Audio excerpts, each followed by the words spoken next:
Everyone. Neil Ducoff, founder and CEO of Strategies, here with you for another How We Made It Through interview. And today we have a special guest, Allison Kensinger from Blondie Company in Kent, Ohio. And she's going to talk to us about her company and her journey and reopening, and how she has the most extraordinary happiness score that we've ever seen. Came in a little short, but we'll tag her on that. Little short, but we'll tag you on that. Before we get started, I want to introduce Michael Yost, our Director of Education. We want you guys to keep him really, really busy. He's our Q&A man. So say hi, Mike. Well, hello, everyone. Again, welcome to another, another interview, which is great. They've been awesome so far, and I know Allison's going to be awesome as well. So again, my role, I'll simply be in the chat in Facebook, monitoring that. If you have questions directly for Allison or things like that, put them in there, and I'll try my best to be your voice and relay them back to her. So with that being said, I'm going to head over to Facebook right now in the chat, and I'll throw it back to you, Neil. All right. Sounds great. Welcome, Allison. How are you doing? Good. Thanks for having me. It's nice good seeing all you guys. Nice to have you. And look at this, is like we still get to keep social distancing doing this. I know, it's perfect. Following the rules. Yeah, I know. So you've been with Strategies for a couple of years now. Mm-hmm. And why don't you kind of get people up to speed on where did you come from and what was your journey like, and why are you doing what you're doing, and why do you love the beauty industry, and how come you reopened, and all Because we're crazy. Because you're crazy. You had a chance. You could have ran off. Anyway. I know. So yeah, I know. So bring us up to speed on who Allison is.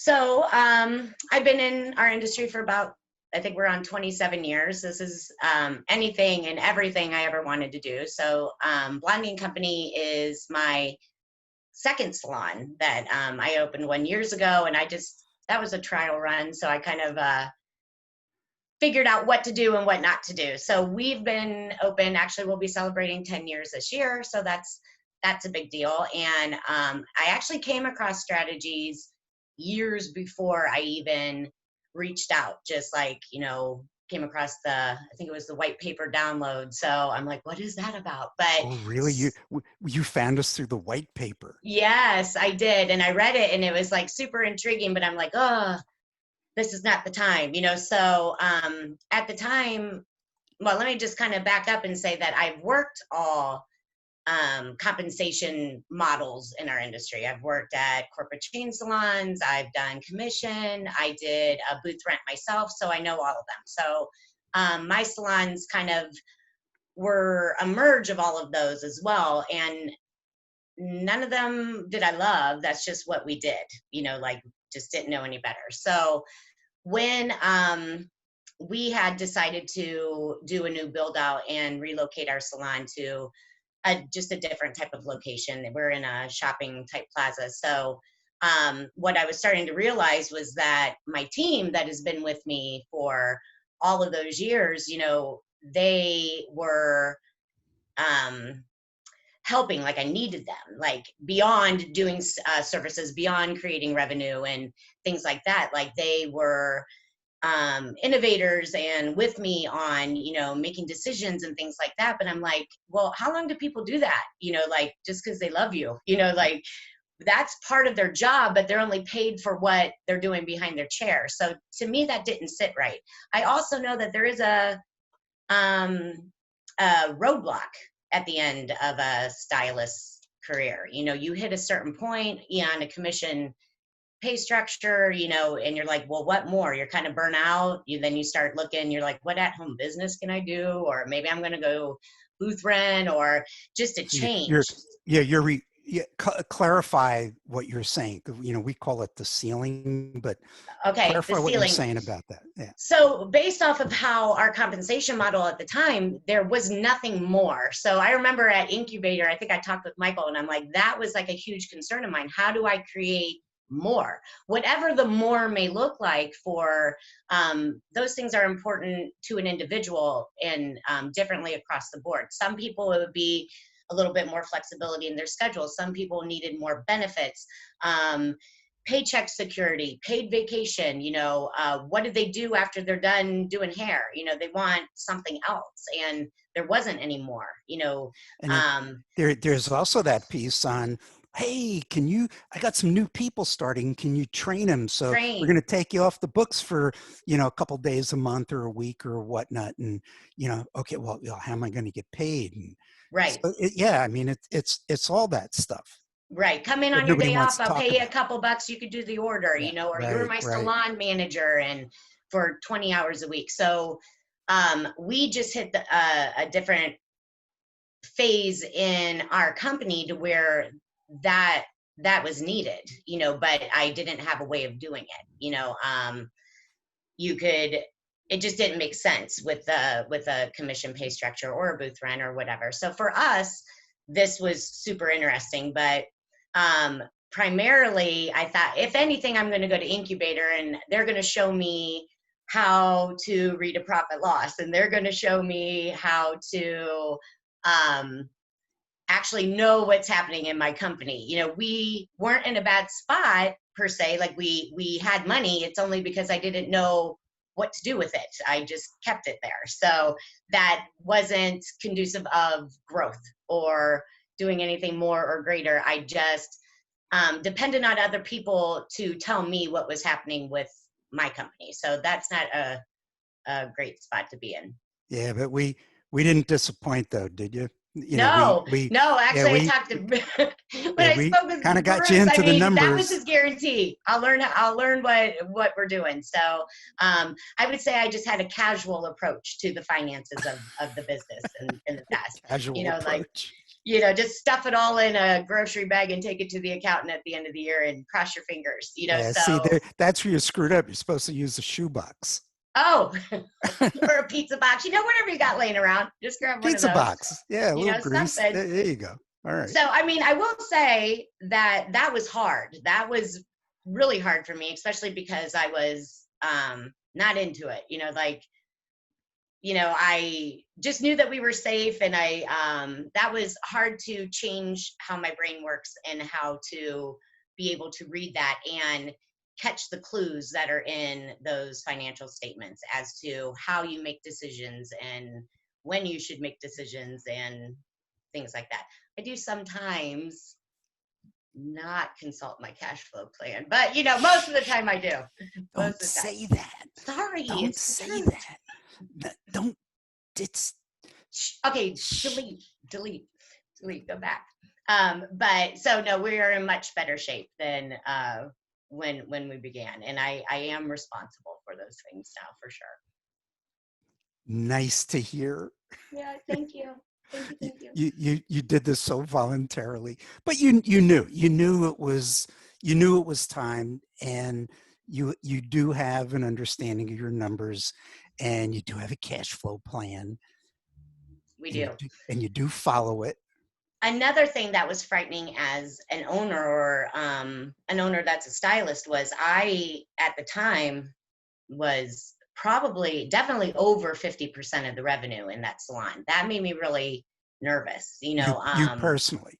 me personally. Yeah. So if something happened to me, you know, then what? So my top priority has always been my team, you know, like, sorry guys, I broke my hand, or I got sick, or, you know, whatever. It put us in a dangerous position. So I kind of had to shift that weight a little bit. And so actually I shifted it a lot. I'm no longer a service provider. So that happened about a year and a half ago. So that's a big thing to do.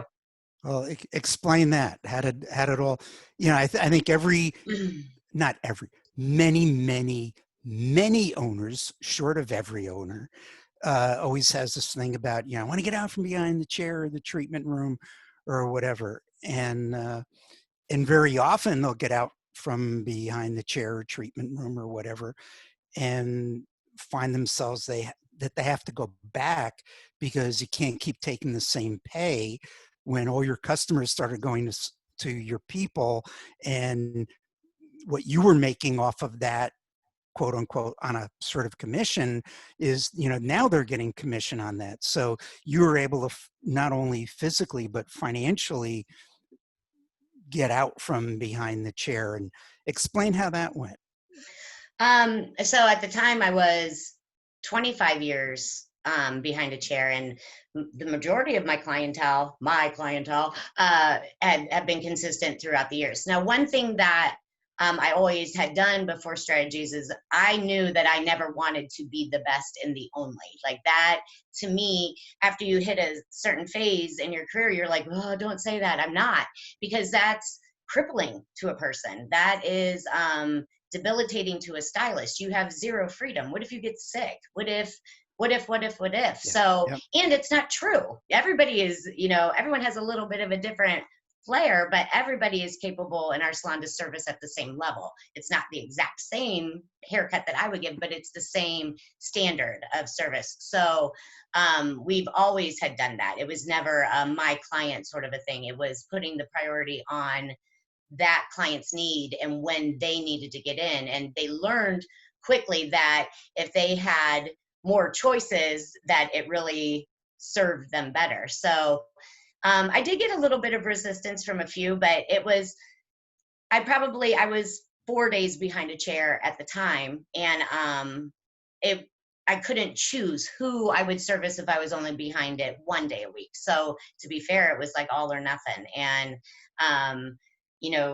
send out the letter, just explaining the situation. As your company is growing and you're bringing new team members in, they need you on that level. It's very difficult to be focusing on your guest and giving that quality of service to your guests, as well as paying attention to everything that's happening around you.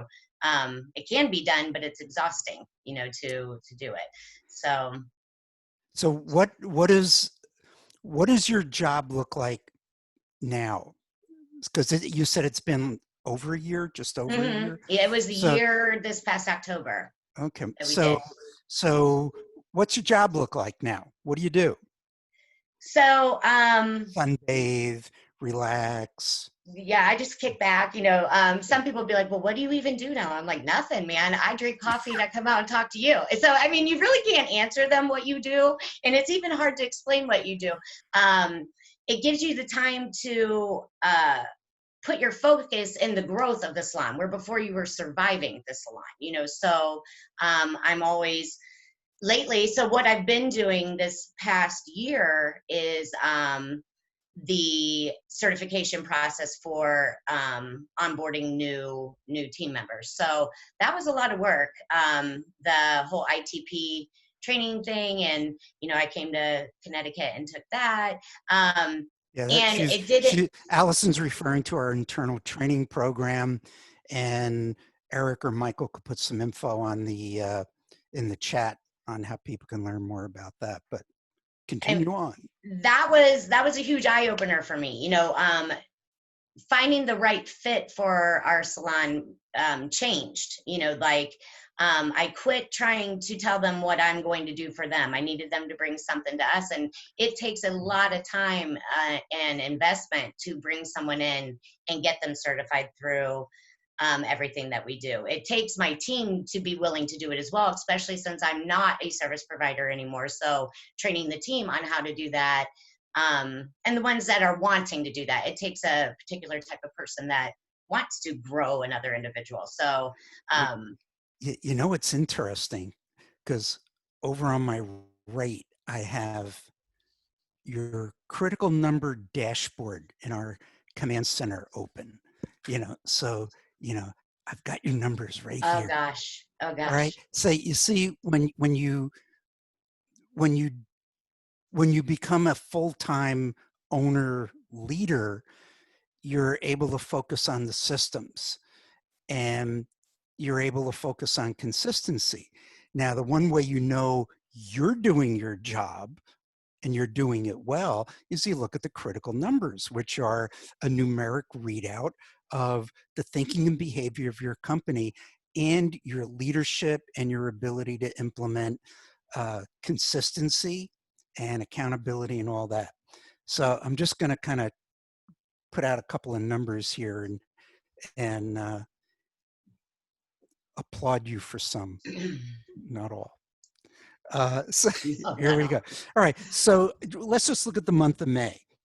Now that was a partial month, right? I Right. mean, We were in for 2 full weeks. 2 full weeks. All right. So in 2 full weeks, you're at 88% productivity. In March, you were 78. In February, you were 70.8. In January, you were 73%. So 88%, hey, that makes sense. You know, people weren't able to get in for a month and a half, 2 months. So now they're coming in. Great. Pre-book rate. You came in so short of 100%. I am so disappointed. You know, you were like that close. You know, I don't know why you allowed your team to slack off. You know, Yeah, it's horrible. And the fact that we have you on video and it's live and being recorded for life. People I will be able know. to watch this. You know, ladies and gentlemen, Allison's company only had a pre-book rate for those couple of weeks in May of 95.2%. You were 4.8% short of 100. How can you fail so miserably? We were tired. We were tired. You think there'd be no excuse? We've sat around for 2 full months. You know, we could have done better. You could have done better. You got lazy in the 2 months, but just, and you know, we're kidding. I know. I know, you know, 86% pre-book in March, 85% in February. And before we knew the sky was going to fall, last January, you were at 86% pre-book. That has a direct connection to first-time client retention, which is that's your quality score. How many new clients came in and were impressed enough and they're going to return. So your new client retention, which January was like a blockbuster. I think before we got this live call started, would you say you were bribing people to return or something like that? We do. We throw them Yeah. a couple treats to come Sure. back. You know, Right. we're like, please, before the 90 days, please. Well, you had an extraordinary first-time retention rate in January, which would have been for November, right? 62%. How many first-time clients came in 90 days later? How many first-time clients came back? 62%. 96% of existing clients that have been to your company more than 2 visits, 96% returned. February first time was 44, March was 40, May was 44%. And again, we only had like 2 weeks in May. There is no April here. It's just weird to look at all of our clients' scoreboards and see, you know, parts of March and April and May blank. Repeat retention, you were 96 in January, 93 in February, 91% in the month of March. And May, we don't have anything recorded yet, which is understandable. But these are some pretty extraordinary numbers that reflect on what you've been able to do as a full-time leader. So you're obviously not sunbathing and just relaxing at home. You're there leading your team and coaching your team and making sure that your systems are working. I'm going to do one more number here, and I would like you to explain to everyone what this number means. On our critical number dashboard, we have a thing called your happiness percent. And your happiness percent in May, just for those 2 weeks, was a mere 96.3% for happiness. Now, could you explain what that happiness thing is? So happiness. Happiness is a huge thing. It's such like a cute name, but it's an enormous thing. It's the system that we have in place that drives all of those other numbers that you were just talking about. Everything in our system, we work off of service tickets, the dreaded service tickets. And actually, I turned it over to my team, our front desk staff, and then one of our lead stylists, to reinvent the service ticket so that they served the stylist as well as the front desk a little bit better. And I will say we all still kind of hate them, but there's no way around it. I mean, they are a lot of work, but it's just accountability on all of those factors. So our happiness is based off of, the written and verbal recommendations of a take-home product, and I'm always like, don't touch it if you're not going to tell them what it is. And that we're not real big. We're not salesmen. We just tell them, why do we have it? Like, why are we even stocking all these stations full of product if you're not going to let them know what it is and what it's doing? So letting them know at the station, and then the written accountability. So front desk will kind of check on that sometimes, where they're like, hey, we noticed that so-and-so had used product X on you. That's on, special. And you can kind of read on their face, did they talk about it or did they not? They'd be like, they didn't talk about that. Like, they will literally just rat them out, so you can always count on our guests. We have an awesome guest list that comes in, and we've been with them for years and years, and they will let you know what's happening. Guests rat out their service provider? Oh, sure. They're like, she didn't say anything about that. We're like, unhappy. So that has to be intact. The written and verbal pre-book recommendation, why they need to be back in. They're not scored because they didn't book that next appointment. Obviously they are. Pre-book is super important for us. Like, I'm awesome with today, but I need to make sure that we're in the clear 4 to 6 weeks from now too. So that it kind of scores, that as well. So it's pre-book, take-home products, making sure that all services are counted for. So, and we do a lot of team service in our salon. So some things end up getting lost. So it's also the communication tool that's used between two service providers to make sure that everybody's on the same page with that guest and what the expectations are. And if anything had changed, that front desk then knows about it. So they are so important. We haven't figured out a way to make them easier or more simplified. We just know that they have to be done. But it's a lot of work. It's a lot of preparation going into. But if you prep your service ticket before the actual service, your whole job is done. Like, you need to know how often they come back in, when they need to be coming back, what could you offer them? Or what did they buy that they never bought again, and why? Did they hate it? Are they using it wrong? Just, it's a way to strike up a conversation with that guest to make sure that they're being completely served when they're in there with us. Yeah, we started teaching the happiness system years ago. I don't know, 10, 15 years ago, maybe longer. And we just started calling it, all it is connecting the service provider to guest services at checkout. How do you sell retail?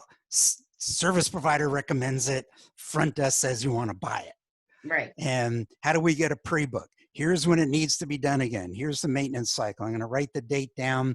That information has to go to front desk for checkout. And the front desk knows what front desk guest services knows to look for that information. They're expecting that information. And it's the leader in the systems and the commitment to customer service and excellence and consistency to make sure that information makes it to checkout, so we have an appointment booked for the future, so we have a retail sale. If you use it, tell them what you use and recommend it. But the funniest thing about happiness is, and a lot of people go, come on, that this whole thing is silly.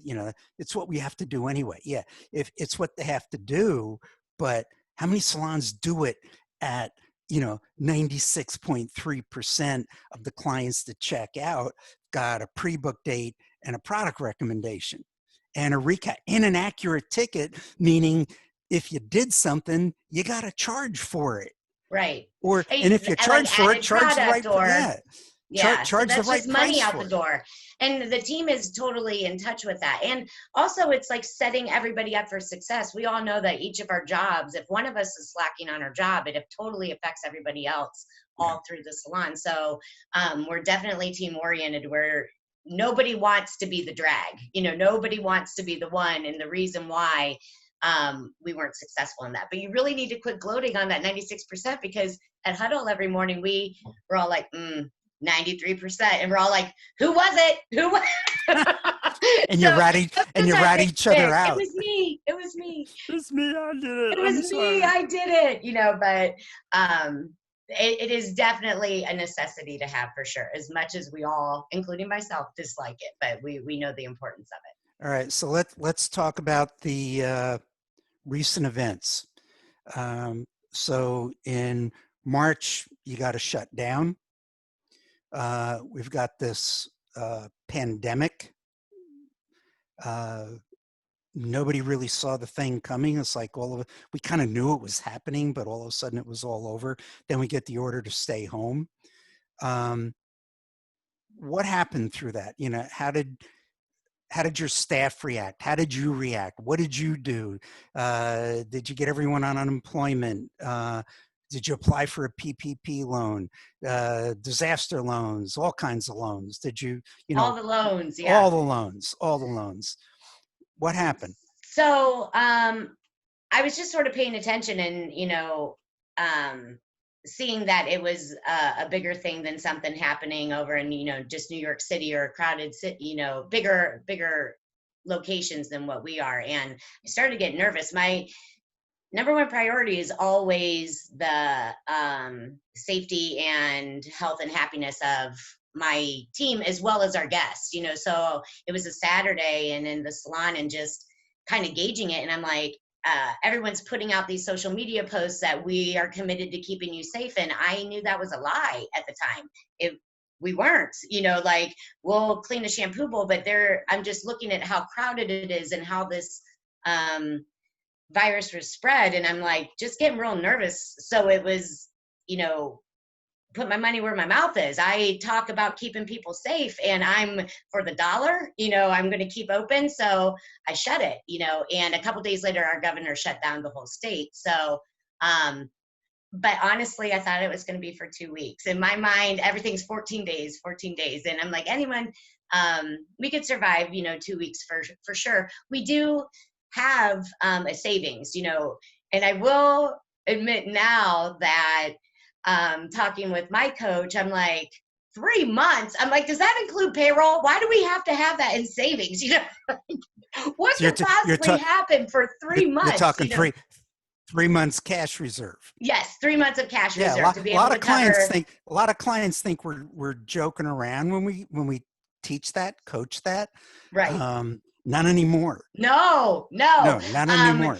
I mean, this whole thing just like solidified strategies points to this stuff. Cause I'm like, what, if we catch on fire, the insurance comes into play, all of this stuff. So, the 3 months to me was just over the top, but I did have it. I like to rebel a little bit, but I'm still going to follow the rules.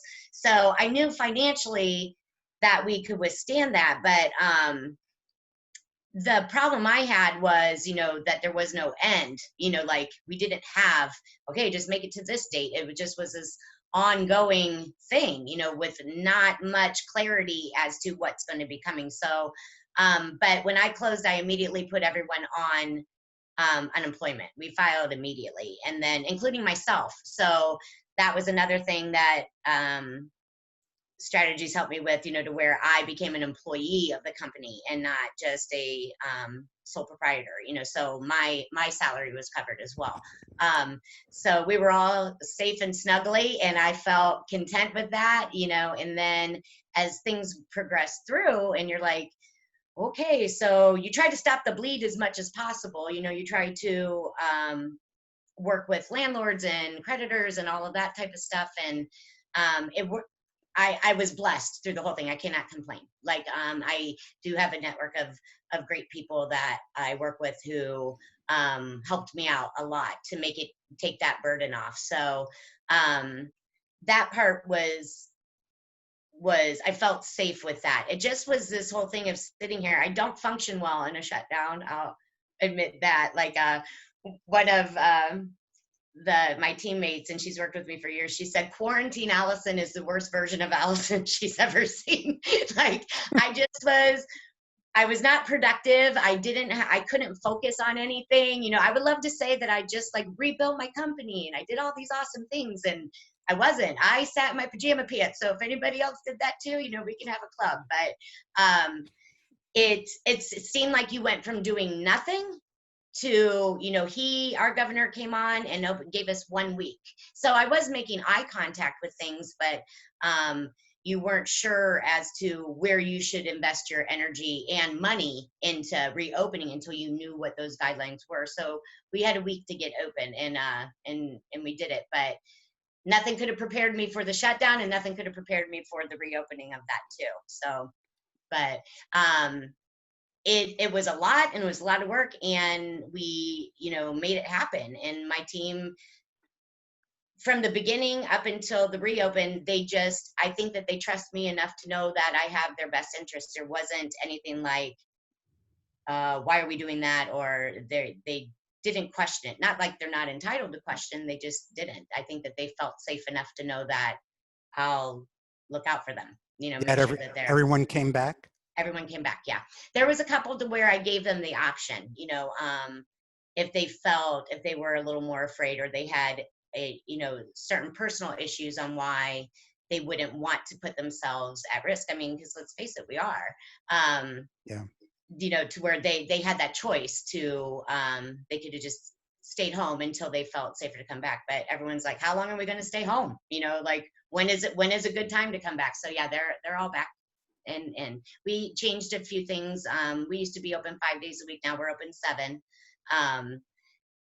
We used to only be open 2 evenings, and, you know, but now we're open 5 nights a week. And to spread it out, I had to split shifts and so that social distancing, we can make that happen. And clients seem to be very comfortable with everything. And it's, my space was big enough to make that happen, you know, to where. So do you allow clients in the waiting area? Do they have to wait outside? They do wait outside. So when we make their appointment, we just kind of give them like a quick rundown. We don't do too much. You know, I'm not wearing a hazmat suit. If I felt that it was that unsafe, I would probably be staying home. But we do require face coverings for both service provider as well as the guests. There have been some that don't like that, and I completely understand that. But in order for my team to feel safe, and maybe there is a guest that has someone that they live with that's compromised, it just makes everybody feel better. So I require it. And I'm like, I understand you don't have to come yet, you know, like, but everybody is. Have you had any issues with clients just not wanting to wear face masks? No, they understand. And we just basically say, we're in very close space with you. Like, we are breathing the same air, you know, so anything that we can put in between each other to make it safer, the better. We do temperature scans at the door. They do wait in their car until their service provider is up at the front and ready to take them immediately back. We do not have a waiting room anymore. We're very careful about walking guests up to check out to make sure that there's nobody else up there, just giving everybody space to do what they need to get done. And then I did hire support staff. That's a new level in our salon that we have never had before, but it was definitely needed to make sure that things are completely sanitized from top to bottom every time a guest moves. So I did hire two people to our team to help with that. Did you extend service times for the We sanitizing? did, mainly because everybody has missed 2-3 appointments at this point. So we knew that you would be reworking their world. And to be honest, there's only been a few that took matters into their own hands. So they just need the extra time to get done. So the only thing that we really extended was just one service, which would have been a root retouch application service. It used to be a 30-minute time. Now it's a 45. So we just added 15 additional minutes onto that. I have jumped in and I am on the floor to make sure that guests are getting in and serviced a little bit more timely. Not that the service provider isn't doing that. It just created another space for maybe I'll do the color application if they had the finish time open, just to get that rolling in smooth. But that was more frequent the first 2 weeks. We're in week 3 now, so it's kind of tapering back. Did you raise prices at all? No. No, because I felt that the cost of the new PPE was not that much. You know, I have heard of some salons in our area that are putting a COVID charge on certain things. I tried to keep our pricing at what it needs to be to begin with, you know, based on our area and you know, what our overhead is, and to do that. So I just didn't feel that it was the correct time to do that, and I didn't feel that it was necessary. With those new increase in costs with the masks and the sanitizing stuff, there were also decreases in costs. You know, nobody is drinking coffee, and we've always had like bakery type snacks and things like that. So that was just my own personal choice. I know that a lot of people have, and that's okay. Where do you see Blondie and Company going from here? Well, you know, every day it's a new challenge that comes on. So it's like, Oh yeah. you know, we were talking earlier, like, how did we survive? And one of my teammates was like, no, man, I think it's like, how are we coping? It's like every day is a new thing that you never saw coming, you know, like you didn't plan for and you didn't know how you would handle it. So you have to be capable of taking a deep breath and making the best decision that you can at the moment. And for right now, we're just kind of riding the wave, you know, like everything's going pretty smooth. We're going to wait to see what the social distancing order is within our state, to where if schedule changes need to happen, to where, but with that, I will say a lot of those changes were changes that needed to happen anyway. Yeah. We were very comfortable as a team working the same exact shift in the same exact hours, and we were all together all the time, and no one wanted to change it. So that was something that forced us to do that. And it's actually a lot of good things came out of those changes, you know? So, so right now we're just, it doesn't hurt to rock the boat. I mean, it really, it was a good thing for a lot of aspects. Yes. All right. Michael joined us. That means he's got questions. Well, I got one. I got a question. Oh, we got one. I got a question so far, which is great. So the question is simply, it's being asked, you're talking about your additional times and things like that, but then the question comes up, are you doing anything incrementally, or did you make any price adjustments because of PPE, or again, any of the new, you know, again, just the increased, you know, potentially what you may see as increased expenses in the steps that you're taking? So did you make any price adjustments, whether incrementally or just in general around your pricing? At this time, no, I didn't. Number one, because productivity rate is through the roof. I mean, we usually were, and like Neil was saying, beginning of the year, like first quarter of the year, somewhere in the mid 70s. When you are checking out at close to 90%, you know, your revenue is hitting that. Also with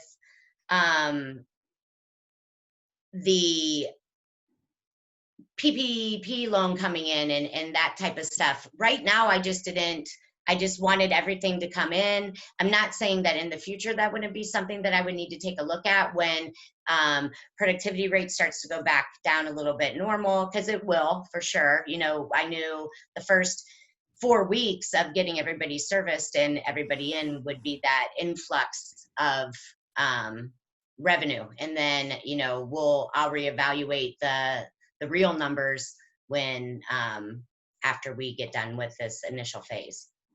All right. what would you recommend to owners? I mean, again, you've been with Strategies, your team-based pay, uh, you've really locked into the systems, you stopped doing uh, services full-time. What would be your recommendation for any owner that was where you were? That busy doing a lot, you're a big money generator in your own company. Always wondering how do you get people to do that? Like whether it's the happiness, pre-book, retail, show up for daily huddles, all the disciplines that you've come to appreciate, but you can take it for granted that it's happening because it's become so routine. What would be your recommendation for owners to look at their companies and make sure it's as future proof as we can make it? Well, one of the things that I loved about your company is that it's not just inclusive to a team-based pay model. That's just a perk or a bonus. It makes total sense to do that. But to really take the time to um, work on your company, just not in your company, to know what those things are. That could be done on a commission pay system. That could be done on a booth rent. It's still the company is the company. How your team is paid is kind of like irrelevant. But to get the education, to know all those aspects of stuff, to protect your investment, to protect yourself and to protect your team, to be able to offer a future for all of the above. Another thing was, we work our whole lives. Most of us go to trade school right out of high school, and our whole life is put into this. And I just kept thinking, oh, so what do? I retire and then I just sell off some used equipment. I put everything I have into this. Yeah, you put your pajamas back on. Yeah, just put on my pajamas and that's just end of story. I wanted to make it worth it. I wanted everybody's hard work and my hard work and our investment to be worth it in the end. I wanted to create something that had value. So when it was time that it's worth something, it is an actual company that you can sell, that it was worth all of those years that you put your blood, sweat, and tears into it. And it should be, it's earned, but that doesn't come with a casual grocery bag approach to your finances. So if anything, I would tell somebody to really get involved and know what their money is and make the appropriate changes to make a difference for yourself and your company. That is the best advice you could give, and I appreciate it. I didn't mean, is that the best advice? I mean, are you kidding me? No, I didn't mean, I I just didn't have mean pockets that. of No, it's advice. coming out and it's gone, God, I think I just smacked her. No, you did really great. I said, you've been a client of ours for a good number of years. And as always, the reward you get out of it and the return on your investment in what we do, the only way you can get that is you got to do the work. Right. And you got to buy into change because you can't get different results doing the same thing. That's the infamous definition of insanity. But I want to thank you for joining us. You were great. And I'm glad we went ahead and still did this because I know there's a lot of craziness happening in the world right now. But I felt it was really important for people to hear a message and keep their finger on the pulse of business and what's happening and hear other owners' points of view. So, Allison, thank you so much. Keep up the great work. Get to that 100%. Come on, 4.8% short. Stop slacking. I will. So Thank you, Neil. So with that, thank you very much, folks. We'll be back this Monday with another interview. And thank you all very much for joining us. Take care. Be safe. Hi.